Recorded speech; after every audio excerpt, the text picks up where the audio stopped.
ఇవి మాత్రమే కాకుండా విద్యార్థులకు కానీ పెద్దవాళ్ళకు కూడా కళారంగంలో నైపుణ్యం పెరుగుతుంది. చిత్రలేఖనం కానీ, నాట్యం కానీ మొదలైనటువంటి వాటిట్లో, ఫైన్ ఆర్ట్స్ వీటిలో ఎక్కువగా నైపుణ్యం పెరుగుతుంది. ఇప్పుడు చాలామంది కనుక తీసుకుంటే పిల్లలు భరతనాట్యం నేర్చుకుంటూ ఉంటారు, కూచిపూడి నేర్చుకుంటూ ఉంటారు, పాటలు పాడుతూ ఉంటారు.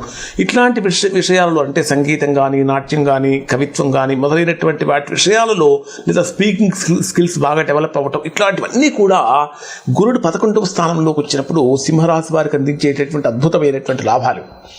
మరి సింహరాశి వారికి గురుడు మీ జన్మరాశికి 11వ స్థానంలో సంచరించేటటువంటి గురుడు అంటే గురుడికి ప్రధానంగా 3 రకాలైనటువంటి దృష్టులు. దృష్టి అంటే ఏంటి? చూపు.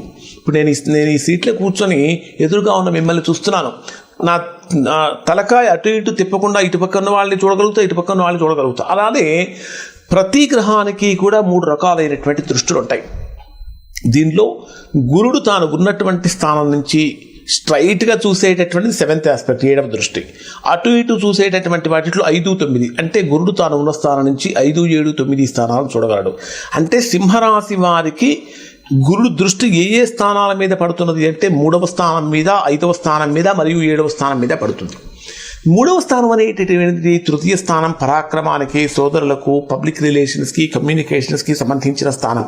సో తృతీయ స్థానం మీద గురువీక్షణ ఉన్నప్పుడు చక్కటి రిలేషన్స్ మెయింటైన్ చేయటం కానీ, అంతే ఎలాంటి విపత్కరమైనటువంటి పరిస్థితుల్లో అయినా సరే మీ తెలివితేటలు ప్రదర్శింప చేయటం కానీ, మీ మీద శత్రుత్వంతో ఉన్నటువంటి వారిని కూడా మిత్రులుగా మార్చుకోగలిగినటువంటి శక్తి సామర్థ్యాలు కానీ, అన్నదమ్ములతో సఖ్యత, మంచి సంబంధాలు మెయింటైన్ చేయటం కానీ, పబ్లిక్ రిలేషన్స్, సోషల్ సర్వీసెస్ ఎక్కువగా చేయటం, దాన ధర్మాలు చేయటం, ఇట్లాంటివన్నీ కూడా సింహరాశి వారికి గురుడు వలన కలుగుతాయి.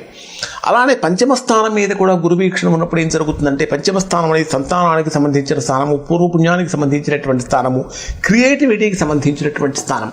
5వ స్థానం మీద గురు వీక్షణ ఉన్నప్పుడు మీలో క్రియేటివిటీ లెవెల్స్ పెరుగుతుంది, అంటే సృజనాత్మకత పెరుగుతుంది. ఏదైనా సరే నలుగురు చేసేటటువంటి పని నేను ఎందుకు చేయాలి, నలుగురు కంటే కొత్తగా డిఫరెంట్గా చేసి అందరినీ ఆకట్టుకోవాలనేటటువంటి ఒక ప్రత్యేకమైనటువంటి భావాలు సింహరాశి వారిలో కలుగుతాయి.